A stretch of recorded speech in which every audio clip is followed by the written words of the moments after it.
as well. So when we do both together, when we draw and brace, we get the maximum support for the lower back. Okay? So you need to say both. You can't just say one. We've taken the best of both worlds, two different theories, put them together, draw in and brace. Draw in and brace. Draw in and brace. Got it?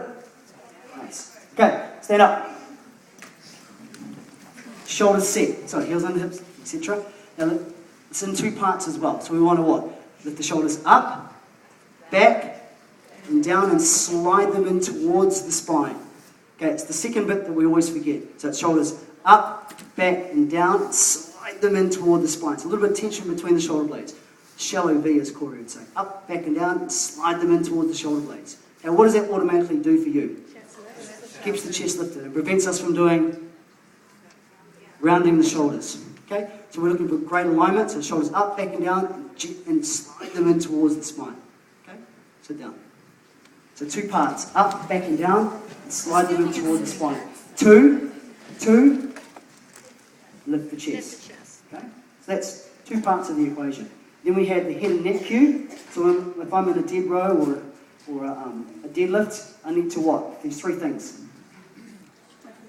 Tuck the chin in, lengthen behind the neck, and keep the eyes forward. And what will that do? Protect the neck. Yep, put the neck in the best possible position. Okay, so that's an easy one. And the last one is hips and pelvis. Okay, so when we push up through the floor in squats and lunges, we do what? Then we do what? Drive up through the heels to activate the glutes. Great. So when we get glute activation, what does that do? It does two things. Align the knees. Yep, stabilizes the hips and pelvis and aligns the knees. Okay, and that's the most important one. Yep. So as you drive up through the floor in the squats and the lunges, squeeze the glutes, drive through the heels to help support the hips and pelvis. Because when the glutes activate, the upper back activates. The lats and the glutes work together, okay, on opposite sides. And that helps to support the upper back. And then as you push up and you align the knees as well. Okay, so it helps to keep the knees in line with the second and third toe. And then it keeps the knees safe, it keeps them tracking in the right place. Okay? So, quick recap. Core is what? Draw in and draw and brace. Draw and brace. Shoulders up, back, and down, in towards the spine. Okay? Eyes forward and lengthen behind the neck. Great. And then squeeze the glutes to align the and support the pelvis. Cool. So you know it. Yeah? So the next thing is to say, you know what it is, you know what to say, and you know why we need to say it. Okay? So what, and why. The next thing is, when do you need to say it? And that's probably the most important thing. So you know the why, and the most important thing probably is then, when do we use those cues? So when would you use those cues? Set up. Give me an example. One of your aimers. First round of squats, great. So the bars, you set up the bar and then you start moving, and you would say what? Yep, two. Yep, and great. So in the sort of first phase of the squat track or any of the tracks, compulsory cues need to come out. Okay? So as the track starts to progress, then when would you need to use them? When you start to fatigue. Right, give me an example of that, Mike. In squat track, for example. Singles, bottom halves. Yeah. So when the intensity of the workout starts to happen, probably 2/3 to 3/4 of the way down the track, that's when they need to hear those cues again. Hey, why? Why is that? So again. So you start to get tired, and then fatigue happens, and then what then? So people start to lose alignment. Remember? So always bring it back to what is the goal? What is the outcome we want people to be doing? We want people moving with great posture throughout the whole class, especially when they start to fatigue. You know, and they're going to fatigue at certain points in the tracks, and that's when those cues need to be reinforced. Because when you say draw the belly in and lift the chest and sink into the heels, all of a sudden, bang, it pulls people back into the workout, keeps them aligned, and keeps the work where? In the muscles, because that's what pump's all about, right?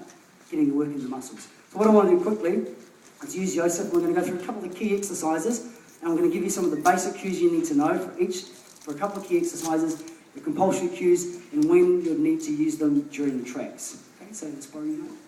So set position. Let's grab the bar. So this, for you guys who did AIM yesterday, this is revision. Okay? For some of you, this might be not revision. Right, so first and foremost, heels under hips. Soften the knees, slightly turn the toes out. Chest up, great. Now, you must always set these two things up before you start every body pump class. The shoulders up, back, and down, and slide them in toward the spine. Great, that sets the chest, right? Lifts the chest, sets the chest. And then you must say, gently draw the belly in and brace the core. That does what? Supports the lower back. Right, so bang, you've done two things before you even push play.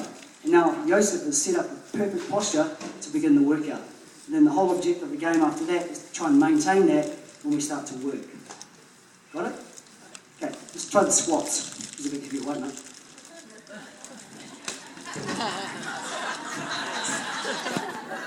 I won't do it too much. He did this yesterday all day, so he's used to it. Okay, so for the squats, same thing applies. Chest up, bar rest on the midi part of the shoulders, soften the knees, gently draw the belly and embrace the core. How much engagement does he need at the beginning of the squat track? Yeah, not too much, right? But enough to know that, you know, something's about to happen, but we're not like bracing right from the word go, right? We want to save that for later. Okay, so two key cues. As he squats, his knees come forward and his butt goes down and back. Knees come forward, butt goes down and back, and he rides. So what that does, it keeps the bar moving nice and vertical. When the bar moves vertical, the lower back is unloaded and the legs are loaded. Okay? The key cues for him are chest up, to keep the chest up. Draw the belly in, embrace the core, just keep moving. So there's two compulsory cues. Chest up, belly in, embrace the core.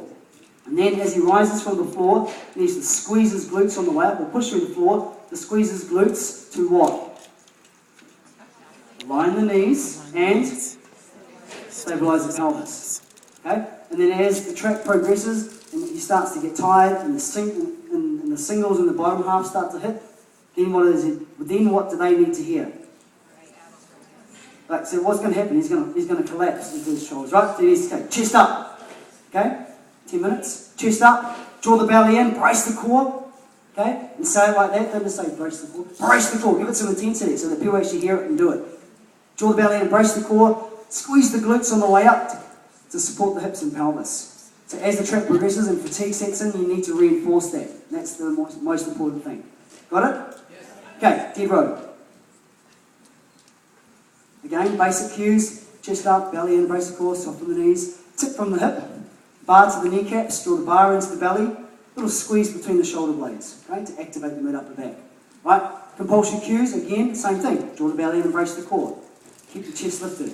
And here's the one that I think sometimes we forget. When we do the dead row, we need to make sure that he sinks his butt down and back. Okay? So, he needs to go. So a lot of us, when we do our dead rows, we're in the deadlift position. But now we advocate a deeper knee bend. We push the butt back, sink into the heels, and really bend the knees to what? Yep, how?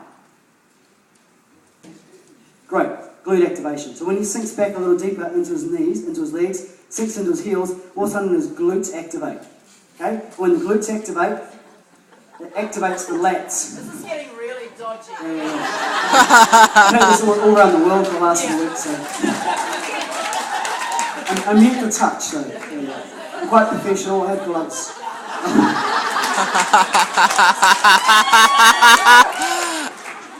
Okay, moving on.